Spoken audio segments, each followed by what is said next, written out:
दोस्तों 1 दिसंबर से शुरू होने वाला है संसद सत्र यानी कि शीतकालीन सत्र। और क्या इस बार भी सदन में पूरे तरीके से हंगामा मचने वाला है? क्या इस बार भी विपक्ष जो है संसद से लेकर सड़क तक एसआईआर की लड़ाई लड़ने वाला है? क्या इस बार भी सदन से वो तस्वीरें निकल कर आने वाली हैं कि कैसे केवल कुछ चंद मिनटों के भीतर भीतर सदन को स्थगित कर दिया गया? जैसे कि आपने देखा कि मॉनसून सत्र में कैसे 21 जुलाई से 21 अगस्त तक पूरा मॉनसून सत्र चला, यानी कि 1 महीने की सदन। और 1 महीने में पूरा महीना दोस्तों ऐसे निकल गया कि सदन जो है वो चल ही नहीं पाई।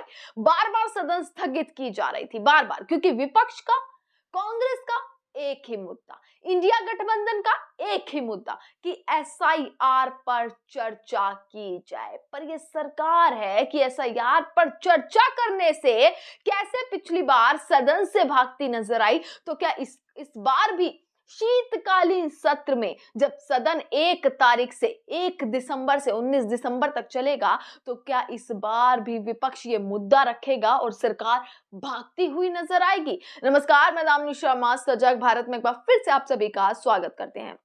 दोस्तों बड़ी खबर निकल कर आई है अभी कि शीतकालीन सत्र जो है वो चालू होने वाला है और राष्ट्रपति द्रौपदी मुर्मू से जो है वो मंजूरी मिल चुकी है, जिस चीज की जानकारी किरण रिजिजू ने दी है कि 1 दिसंबर से 19 दिसंबर तक शीतकालीन सत्र चलने वाला है, सदन में कार्रवाई होने वाली है।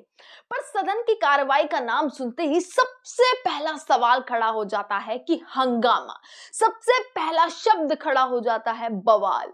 क्या इस बार भी विपक्ष ये चीज ठान चुका है कि एसआईआर का मुद्दा इस बार फिर से उठने वाला है?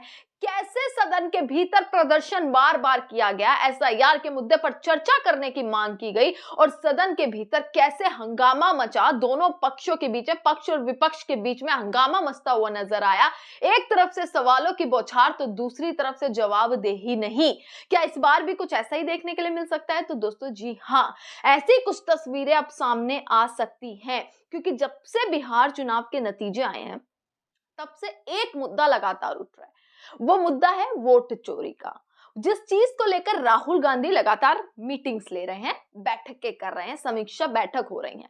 और जिसके बाद राहुल गांधी ने एक बड़ा ऐलान कर दिया, गठबंधन एक बड़ा ऐलान कर चुकी है कि रैली होने वाली है कुछ दिन, ज्यादा से ज्यादा अगर मैं बताऊं 21 दिन, 14 दिसंबर को इस देश में एक महा रैली होने वाली है। दोस्तों छोटे छोटे स्तर पर तो प्रदर्शन हो ही रहे हैं, बल्कि एक बड़ी महा रैली होने वाली है 14 दिसंबर को कांग्रेस की तरफ से। किस मुद्दे पर? एसआईआर के मुद्दे पर। अब ये सोचकर देखिए, जो कांग्रेस, जो राहुल गांधी एसआईआर पर रैली कर रहे हैं और एसआईआर के मुद्दे को देश भर में कैसे एक बड़ा मुद्दा बना दिया गया है और बार बार उस पर सवाल किए जा रहे हैं, तो सोचकर देखिए क्या इस बार सत्र चल पाएगा? क्या सत्र की वही तस्वीरें निकल कर आएंगी? वो सारी तस्वीरें मैं आपको दिखाती रहूंगी कि कितनी देर सदन चली, क्या क्या चर्चाएं सदन में हुई, सारी तस्वीर आप तक पहुंचती रहेंगी। पर दोस्तों सबसे बड़ा सवाल कि 14 दिसंबर की महारैली और छोटे छोटे स्तर पर जो हर राज्य में प्रदर्शन किए जा रहे हैं वोट चोरी को लेकर, एसआईआर को लेकर किस तरीके से लागू करने के लिए चुनाव आयोग सोच रहा है, और बंगाल में पूरा हंगामा मचा हुआ है एसआईआर को लेकर।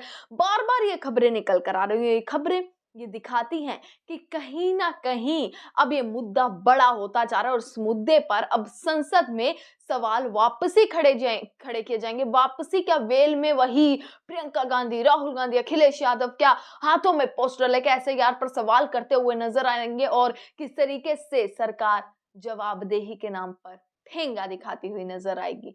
चुनाव आयोग जवाबदेही के नाम पर ठेंगा दिखाता हुआ नजर आएगा। दोस्तों वोट चोरी का मुद्दा लगातार खड़ा किया जा रहा है, वोट चोरी के मुद्दा और एसआईआर का मुद्दा, इस पर विपक्ष ठान चुका है कि लड़ाई लंबी है। राहुल गांधी इस मैसेज को क्लियर कर चुके हैं और अगर ये मैसेज क्लियर हो चुका है, जिसके बाद ये पूरी आशंका है कि सदन में जैसे मॉनसून सत्र में हुआ वैसा ही कुछ देखने के लिए मिलेगा। हेडलाइन पर आप एक बार रुक कीजिएगा। शीतकालीन सत्र 2025, सरकार ने की विधेयकों की समीक्षा, विपक्ष से सुझाव मांगे गए हैं। दोस्तों आपको बता दें, केंद्रीय संसदीय मामलों के मंत्री किरण रिजिजू ने घोषणा की है कि संसद का शीतकालीन सत्र 1 से 19 दिसंबर तक चलेगा। राष्ट्रपति द्रौपदी मुर्मू ने 1 दिसंबर से 19 दिसंबर 2025 तक संसद का शीतकालीन सत्र बुलाने के सरकार के प्रस्ताव को मंजूरी दे दी है। किरण रिजिजू ने एक्स पर एक पोस्ट में इसकी जानकारी दी है। ये मैं आपको किरण रिजिजू का ट्विटर जो है वो हैंडल दिखा रही हूँ कि कैसे उन्होंने जानकारी दी है कि अप्रूव हो चुका है, द्रौपदी मुर्मू ने अप्रूव कर दिया है और इसके बाद पूरी सारी चीजें होने वाली हैं। पर सवाल बार बार यही खड़े किए जा रहे हैं कि विपक्ष भी पूरे तरीके से तैयार और एकजुट होता हुआ अब नजर आ रहा है और विपक्ष एक बार फिर से क्या उस कोशिश में है कि सवाल अब संसद से लेकर सड़क तक वापसी किए जाएंगे जब तक जवाबदेही नहीं मिलती है। तमाम खबरें, तमाम फोटो, सारी चीजें आप तक पहुंचाते रहेंगे। देखते रहिएगा सब सजग भारत। आपका बहुत बहुत शुक्रिया।